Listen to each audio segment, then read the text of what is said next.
मेरे स्टूडेंट्स कैसे हैं आप सभी। आई होप आप लोग बहुत ही अच्छे होंगे, बट मैं तो बिल्कुल भी अच्छी नहीं हूँ। लेकिन आप लोग की लगातार कमेंट आ रहे थे कि दी ये हमारे एग्ज़ाम आने वाले हैं तो क्वेश्चन सॉल्व करवा दीजिए प्रीवियस ईयर का। तो इस वजह से मैं सॉल्व करवा रही हूँ। बाकी यार मेरा एग्ज़ाम बहुत ज़्यादा बेकार गया है, जो मैंने सोचा नहीं था वैसा मेरा एग्ज़ाम गया है। सरकार इतनी मतलब सिलेबस कुछ देती है और जब जाओ एग्ज़ाम देने तो कुछ और ही आ जाता है। कि मैं बात फर्स्ट ईयर सेकेंड ईयर की नहीं बात कर रही हूँ, मैं तो जो सेकेंड ईयर में करवाऊँगी वही आएगा, फर्स्ट ईयर में जो करवाऊँगी सिलेबस के अकॉर्डिंग ही आएगा। लेकिन और सारे एग्ज़ाम में पढ़ के कुछ जाओ और आ जाता है कुछ क्वेश्चन, तो एकदम दिमाग ख़राब हो जाता है और उसकी वजह से काफ़ी टेंशन में हूँ। लेकिन फिर भी आप लोग के लिए मतलब वीडियो बना दे रही हूँ, क्योंकि आप लोग तो अभी फर्स्ट ईयर सेकेंड ईयर में हैं, तो अभी आप लोग अच्छे से पढ़ाई करिए। चलिए टाइम को ना वेस्ट करते हुए मैं वीडियो को स्टार्ट करती हूँ, ठीक है। देखिए जो हमारा फर्स्ट ये हम सॉल्व करवाने वाले हैं UP state medical faculty Lucknow से जो एएनएम का एग्जामिनेशन अक्टूबर 2024 में ये हुआ था। अभी पिछली बार ये एग्ज़ाम हुआ था, मतलब 2 साल हो गए वैसे, अभी तो 2026 चल रहा है। तो सब्जेक्ट है हेल्थ सेंटर मैनेजमेंट और ये है सेकेंड ईयर का क्वेश्चन पेपर। जैसा कि मैं आप लोग को बता दूँ कि आप लोग को 3 घंटे का टाइम दिया जाता है, जिसमें 75 मार्क्स के क्वेश्चन रहते हैं, जिसमें कि 15 नंबर के जो क्वेश्चन होते हैं वो आप लोग के objective type, fill in the blanks, ये सब आता है। और वहीं हम बात करें अगर उसकी बाद 15 नंबर के बाद जो क्वेश्चन बचते हैं उसमें क्या होता है कि लॉन्ग टाइप और शॉर्ट टाइप देखने को मिलता है। अब ये क्वेश्चन पेपर देखकर आपको बिल्कुल अंदाज़ा लग जाएगा किस तरीके से आपका क्वेश्चन पेपर आने वाला है। तो इस वजह से मैं यही कहती हूँ, मैं यही राय देती हूँ आप लोगों को कि अगर आप लोग कुछ भी नहीं पढ़े हैं, अगर आप लोग को पढ़ने का टाइम नहीं मिला है, वैसे मेरा राय ये है कि आपको फर्स्ट ईयर सेकेंड ईयर में काफ़ी अच्छे तरीके से पढ़ाई करनी चाहिए, क्योंकि वही सेम सिलेबस हमारा जब कॉम्पिटेटिव एग्जाम में हम लोग करते हैं तो बस उसी का थोड़ा डीप में हमें पढ़ना रहता है।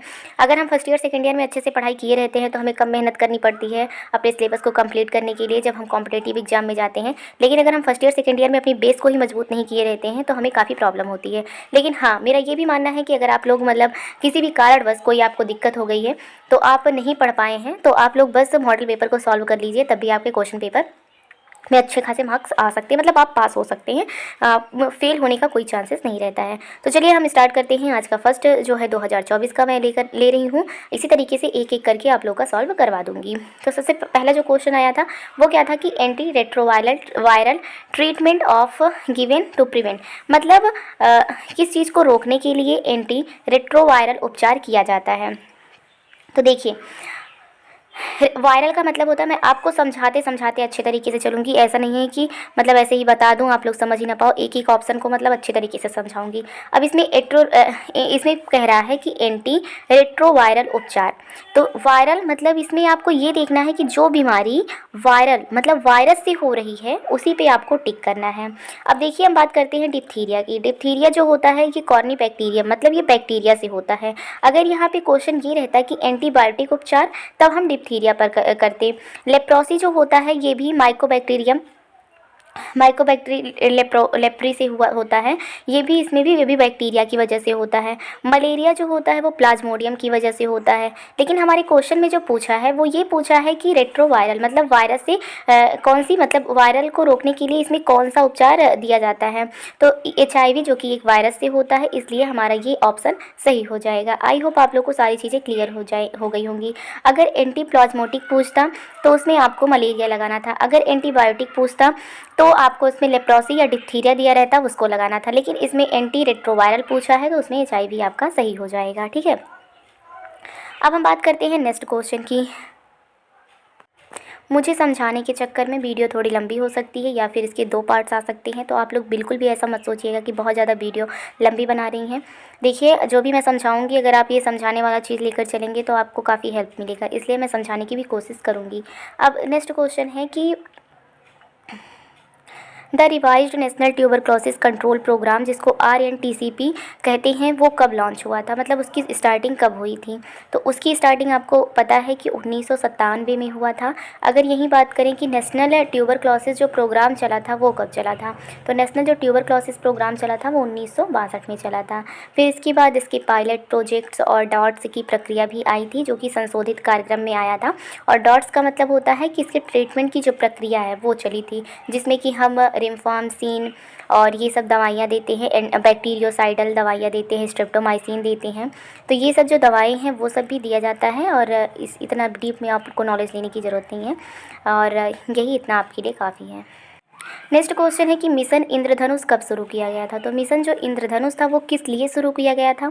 तो ये एक वैक्सीनेशन के लिए कंपैरिजन है जो कि चलाया गया था और इसमें 7 किलर डिजीज़ को रखा गया था, तो इसलिए इसका नाम मिशन इंद्रधनुष रखा गया। मतलब इसमें 7 वैक्सीन दिए जाती हैं, तो 7 वैक्सीनों को इसमें इसके अंतर्गत रखा गया था। इसीलिए मिशन इंद्रधनुष क्यों रखने का पर्पज़ क्या था, इंद्रधनुष जो होता है उसमें भी 7 कलर्स होते हैं और जो वैक्सीन था वो भी 7 बीमारियों के लिए वो वैक्सीन का यूज किया गया था, तो इसलिए इसका नाम था मिशन इंद्रधनुष। और मिशन इंद्रधनुष कब शुरू किया गया था, तो दिसंबर 2014 में शुरू किया गया था। वहीं पूछे ICDS कब शुरू किया गया था, तो ICDS भी काफ़ी इम्पॉर्टेंट है, तो वो 2 अक्टूबर 1975 को स्टार्ट किया गया था। अब नेक्स्ट क्वेश्चन है कि goitre is caused by deficiency. तो गंडमाला जो होता है वो किसकी कमी के कारण होता है।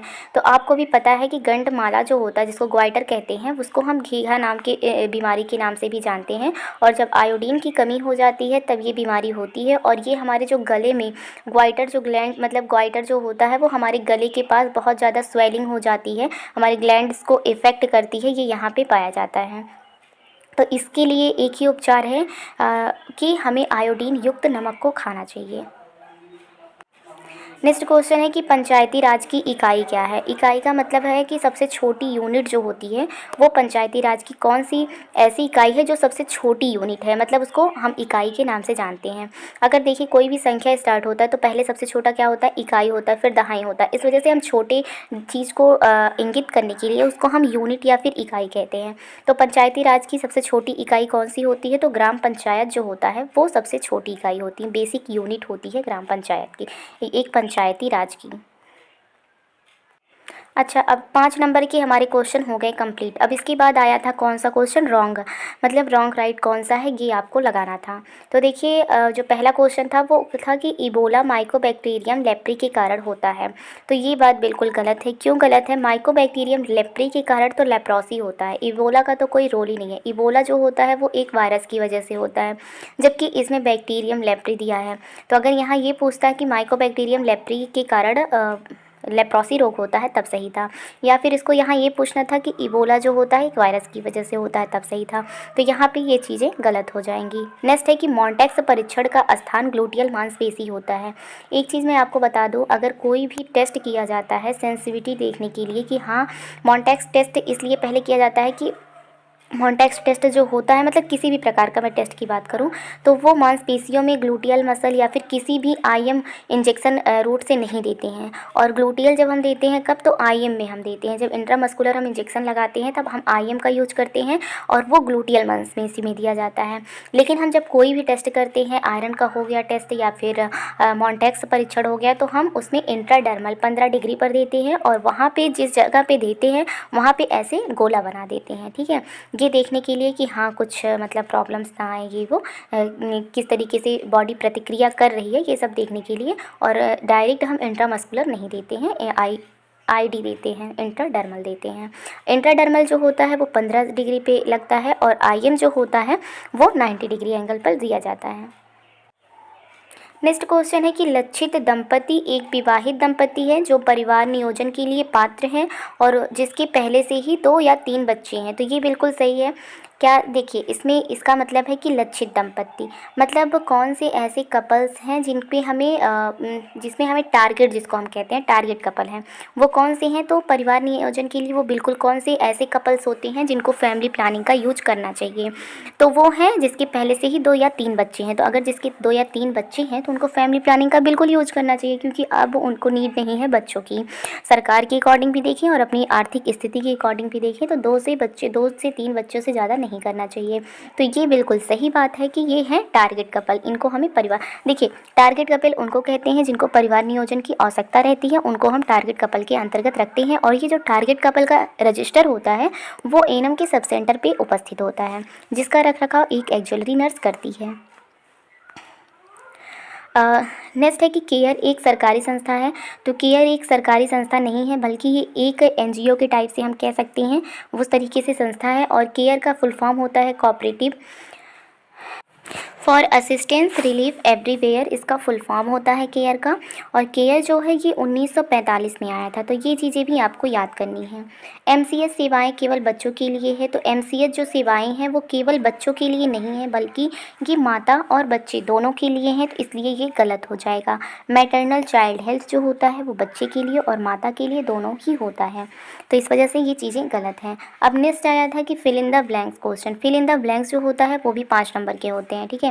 और ये चीज़ आप लोग ध्यान दे दीजिए, आपको ये 15 नंबर चाहे जैसे 15 में से 10 नंबर आपको लाने ही लाने हैं, कंपलसरी है लाना। नहीं तो बहुत लोग के ना, बहुत जो एग्जामिनर रहते हैं वो क्या करते हैं कि आप कितनी भी अच्छे तरीके से कॉपी लिखो, लेकिन बहुत सारे नंबर वो पता नहीं क्यों काट लेते हैं। और तो इस वजह से आपको ये टारगेट करके चलिए कि मुझे 15 नंबर में से 12 नंबर या 10 नंबर से कम नहीं होना चाहिए मेरा।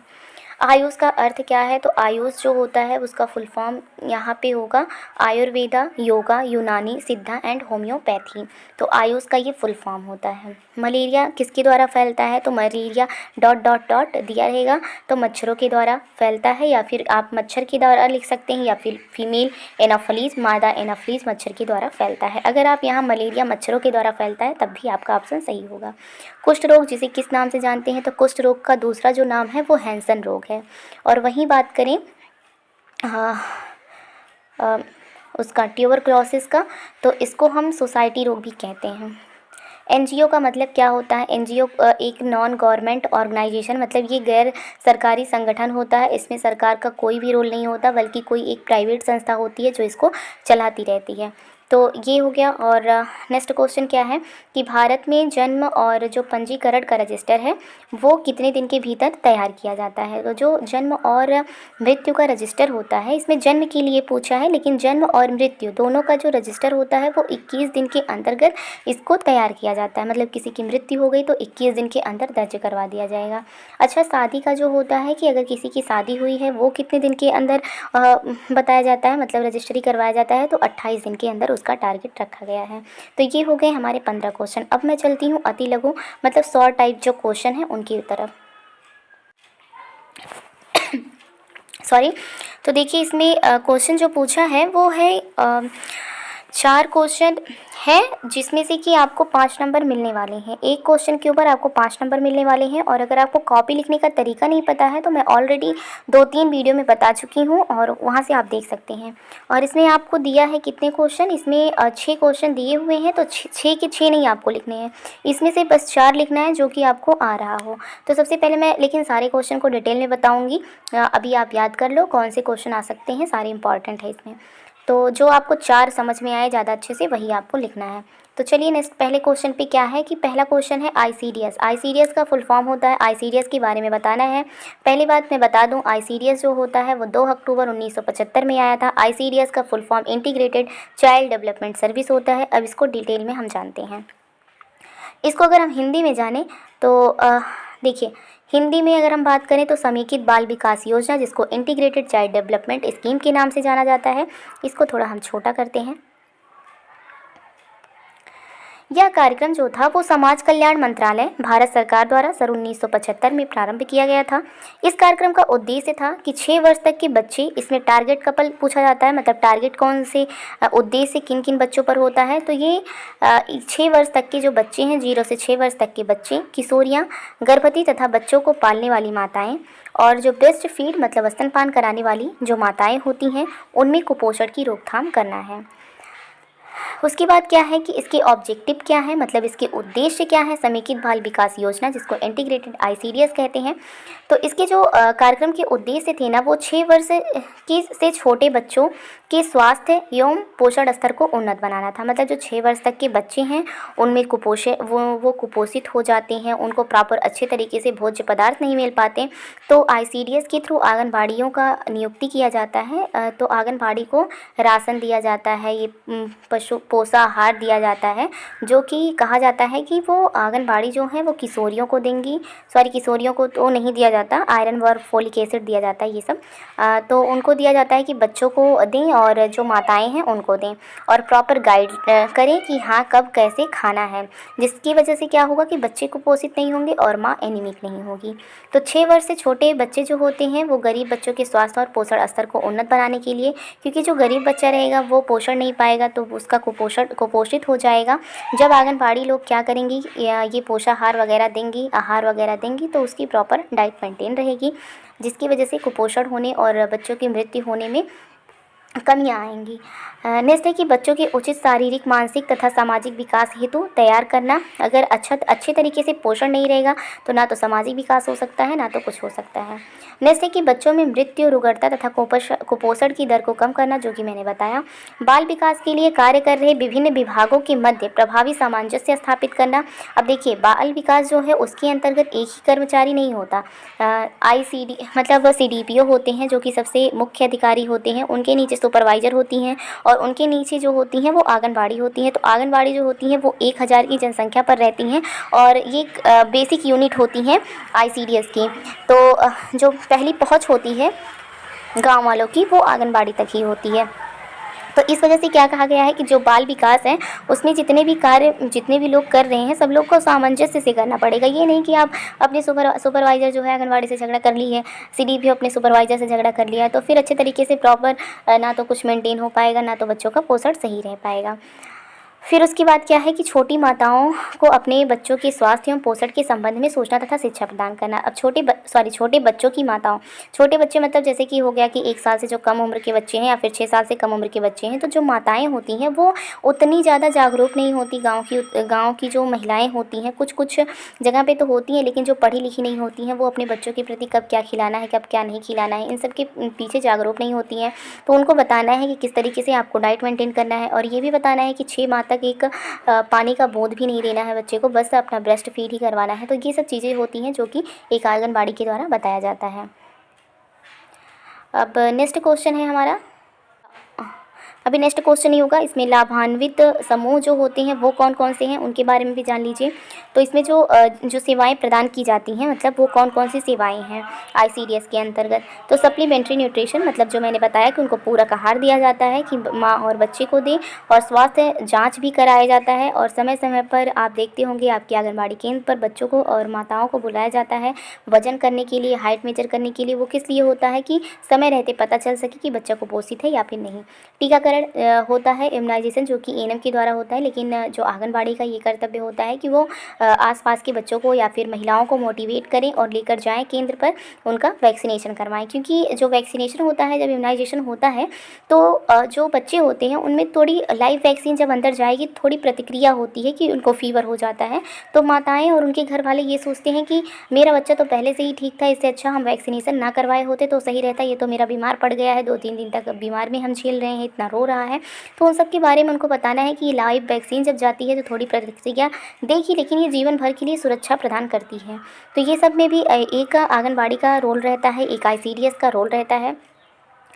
और विद्यालय पूर्व अनौपचारिक शिक्षा मतलब क्या होता है कि जैसे कि 3 से 6 साल के जो बच्चे रहते हैं वो घर पे नहीं रहते हैं, तो वो उनको आंगनबाड़ी जो केंद्र होता है वहाँ पे वो जो आंगनबाड़ी होती हैं वो क्या करती हैं, वो शिक्षाएं देती हैं, वो पढ़ाती हैं, लिखाती हैं। अनौपचारिक शिक्षा मतलब ऐसा नहीं कि उसमें सर्टिफिकेट वगैरह मिलता है, कुछ नहीं मिलता है, बल्कि उनकी दैनिक प्रतिक्रियाएं जो होती हैं, डांस करवाना, इन सब में स्किल वगैरह सिखाने का काम करती हैं। एक प्ले के रूप में हम जान सकते हैं कि इस तरीके से शिक्षाएं वहाँ पे होती हैं। फिर बच्चा जब 6 साल के बाद 1 में पढ़ने जाता है, तो जो भी बच्चा इसमें आंगनबाड़ी केंद्र वगैरह में पढ़ा रहता है तो उसकी माइंड डेवलपमेंट में कुछ तरक्की देखने को मिलता है। हेल्थ एजुकेशन देना मतलब स्वास्थ्य शिक्षाएं गांव की महिलाओं को, किशोरियों को किस तरीके से आपको हाइजीन मेंटेन करना है और किस तरीके से बच्चों का देखभाल करना है, ये सब चीज़ें भी एक आंगनबाड़ी कार्यकर्ता करती हैं। और रेफरल सेवाओं का मतलब है कि जैसे कि अगर वो वजन ले रही हैं तो कोई बच्चा कुपोषित लग रहा है अपनी हाइट के अनुसार या फिर अपने एज के अकॉर्डिंग, और महिलाओं में भी अगर कोई प्रेग्नेंट है वो कम हाइट की कम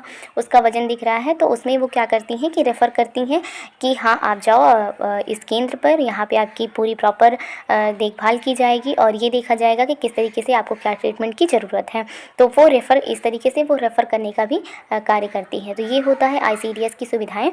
और मुझे लगता है कि अब हमारी वीडियो बहुत ज़्यादा लंबी हो गई है, तो मैं इसका नेक्स्ट पार्ट जो है वो अगली वीडियो में डालूँगी और उसमें कंप्लीट करने की पूरी कोशिश करूँगी। ठीक है, तो मिलते हैं नई वीडियो के साथ, तब तक के लिए धन्यवाद।